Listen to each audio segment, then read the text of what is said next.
There are still generations of people, older people, who were born and bred and marinated in it, in that prejudice and racism, and they just have to die.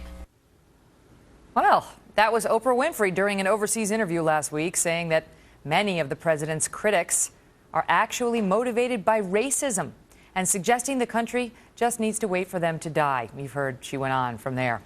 Well, just today, Oprah was given the Presidential Medal of Freedom.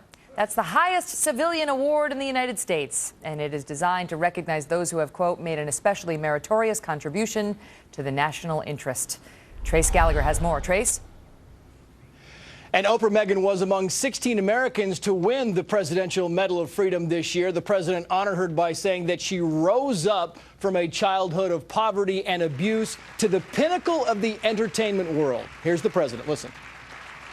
Oprah's greatest strength has always been her ability to help us discover the best in ourselves. Michelle and I count ourselves among her many devoted fans and friends.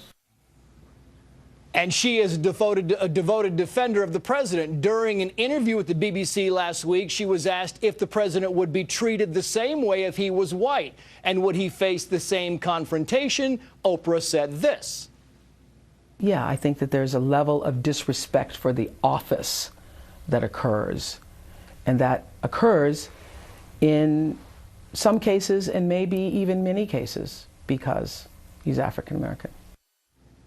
Now, if by disrespect she means the lack of support by white voters, keep in mind President Obama won as many white votes in 2012 as President Clinton did in 1992, and more white votes than Jimmy Carter, Walter Mondale, and George McGovern did.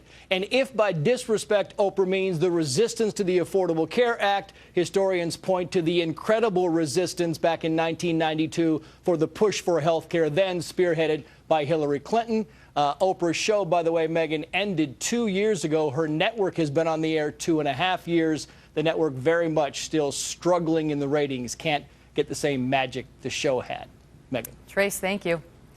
Joining me now, Lieutenant Colonel Alan West is a former Republican congressman from Florida and a Fox News contributor. Congressman, good to see you. It's amazing to see someone as successful as Oprah Winfrey.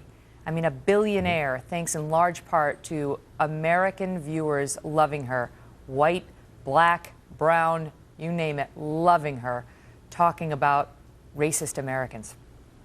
Yes, and thanks and pleasure to be with you, Megyn. It is absolutely appalling and unconscionable that you would have Oprah Winfrey, who is a billionaire by all regards, and then you have the first African-American president, and they're both continually to try to use the race card to talk about the failures and the faults, not in his racial content, but in the content of his character and the failure of his policies. And based upon what Oprah Winfrey described as being a racist, well, then I guess I'm a racist as well, because I don't agree with those policies.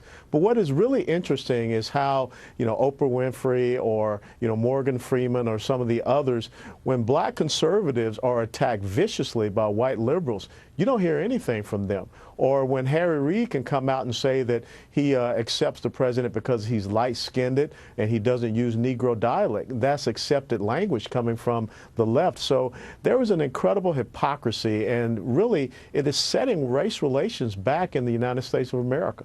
It's amazing because when the only example she offered of disrespect based on race was what we believe is the Joe Wilson incident, where he called out "you lie" when the president was giving a State of the Union address, and he said that illegal immigrants were not going to get, I think, health care coverage under Obamacare. Sure. And Joe Wilson yelled out "you lie." All right? So that's her incident of disrespect based on race.